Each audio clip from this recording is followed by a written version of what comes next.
안녕하세요.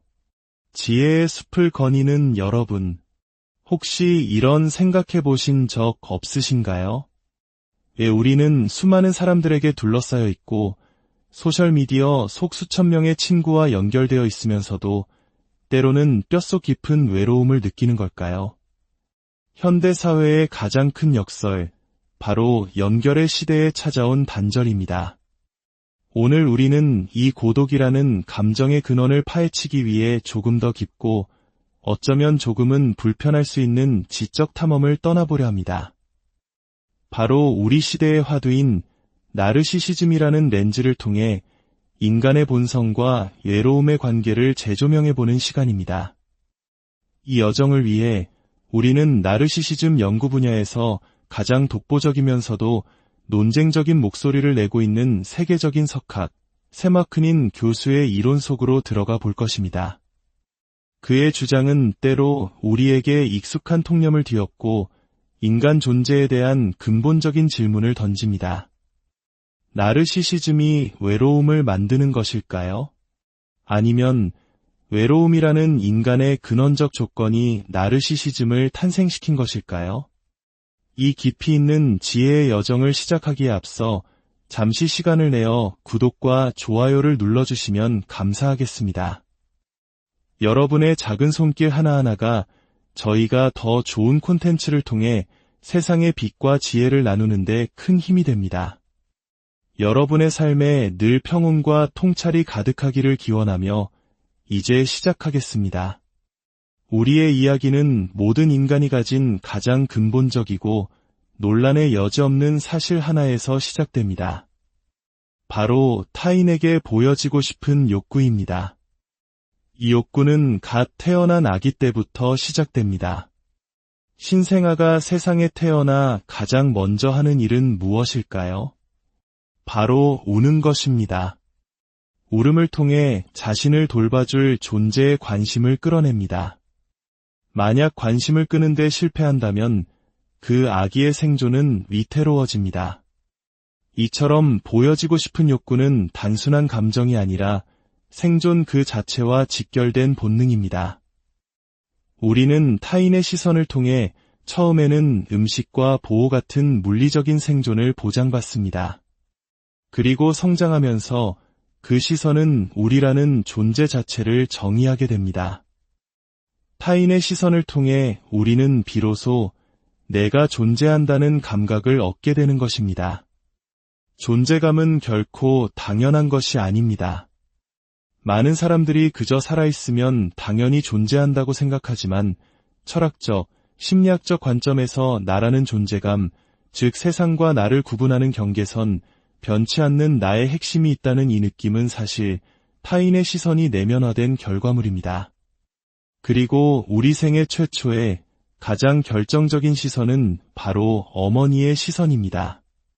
아기는 어머니의 눈을 통해 자신을 인식하고 자아라는 감각을 처음으로 획득합니다.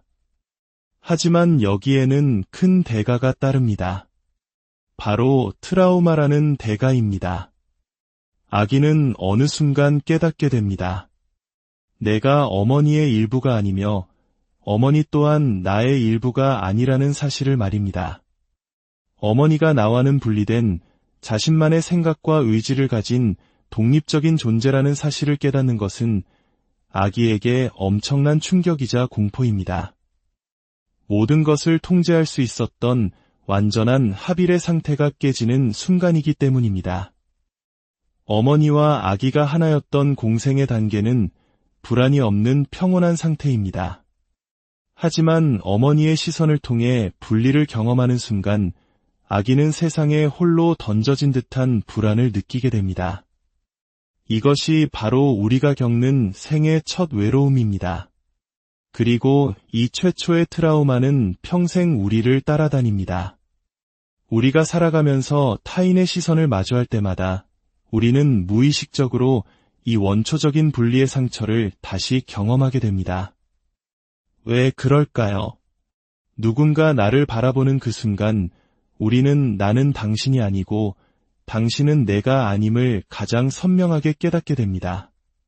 타인의 시선은 우리의 분리됨, 즉 혼자라는 사실을 증명하는 가장 강력한 증거입니다. 그 시선이 말하는 핵심 정보는 우리는 다르다, 우리는 하나가 아니다라는 것입니다.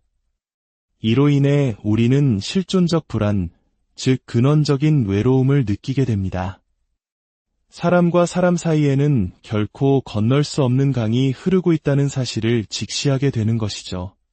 우리가 외롭다고 느끼는 것은 세상에 다른 사람들이 존재한다는 것을 알기 때문입니다. 비교 대상이 없다면 외로움이라는 감각조차 없을 것입니다. 타인의 존재가 역설적으로 나의 고독을 증명하는 셈입니다.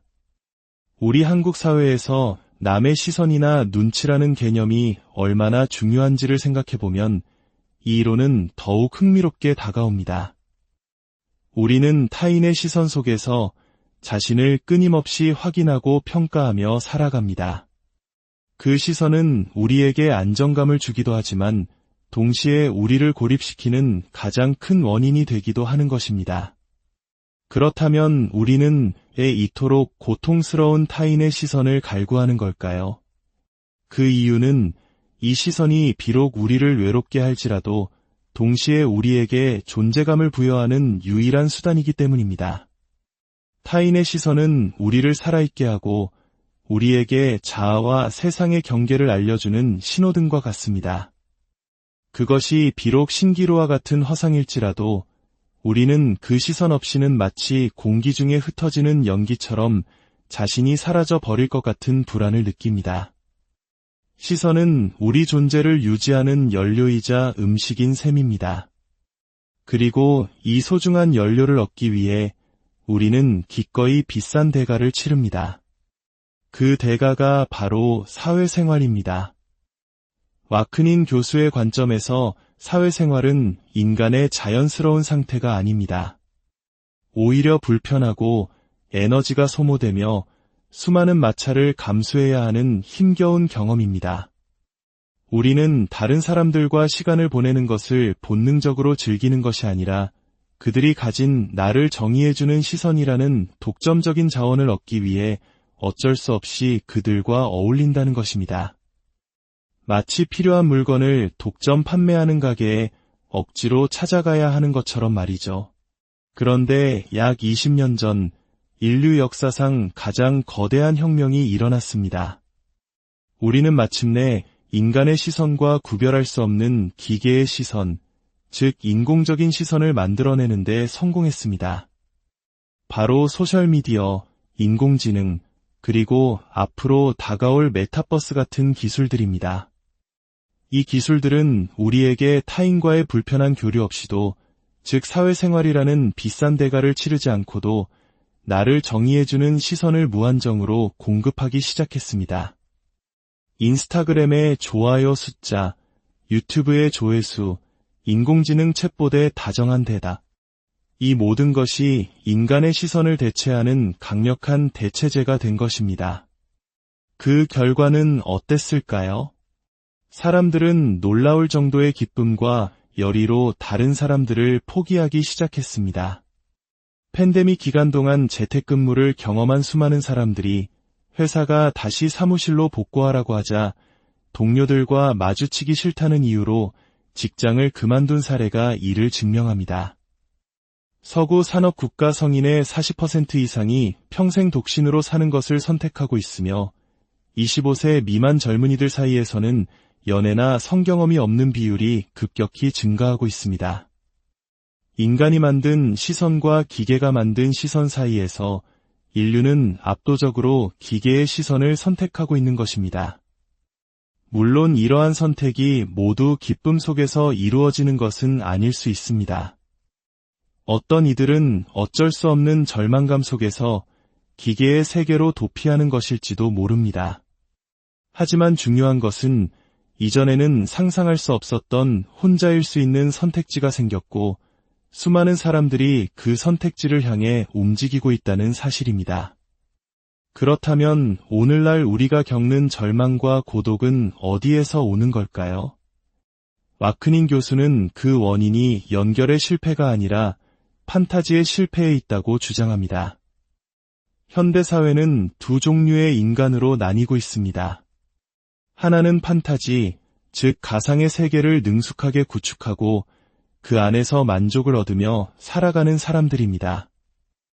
다른 하나는 그러한 판타지를 만들어내지 못하는 사람들입니다. 우리가 외로움과 절망이라고 부르는 감정은 바로 이 판타지를 활용하는 데 실패한 상태를 의미합니다. 판타지에 능숙한 사람들은 소셜미디어와 가상현실 속에서 자신만의 세계를 구축합니다. 그들은 다른 사람들을 자신의 판타지 속에 존재하는 내적 대상으로 변환시켜 마음대로 조종하고 이를 통해 완벽한 통제감과 만족감을 얻습니다. 이들이 바로 현대사회에 완벽하게 적응한 새로운 유형의 나르시시스트들입니다. 그들에게 현실의 타인은 더 이상 필요 없는 오히려 귀찮고 거추장스러운 존재일 뿐입니다. 반면 이러한 판타지 구축 능력이 부족한 사람들은 어떨까요?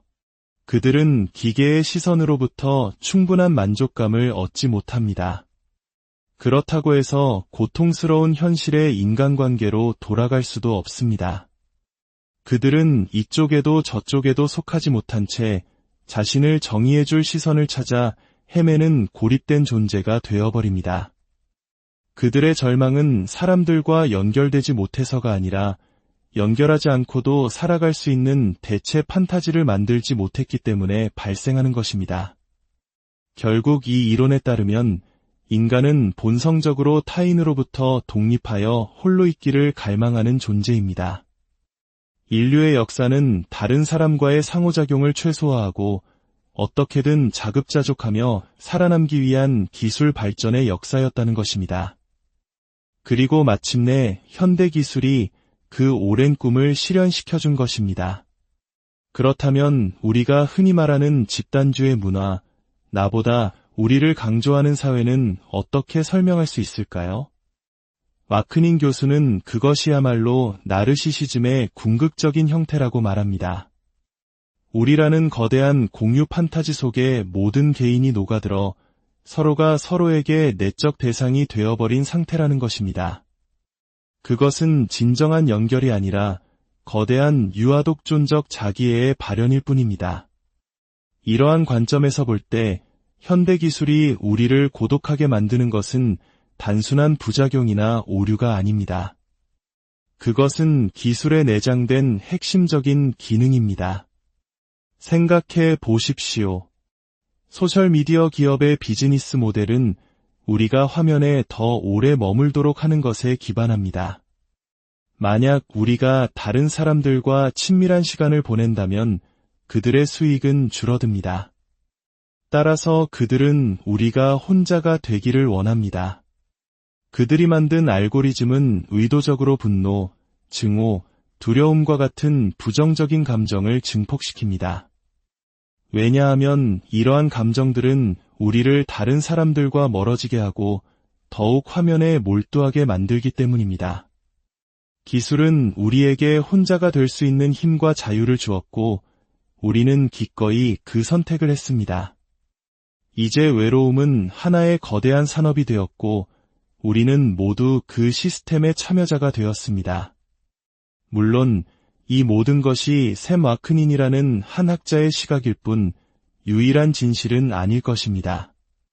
우리는 정말로 타인과의 연결을 귀찮아하고 기계가 주는 가상의 시선 속에서 만족하며 살아갈 운명일까요?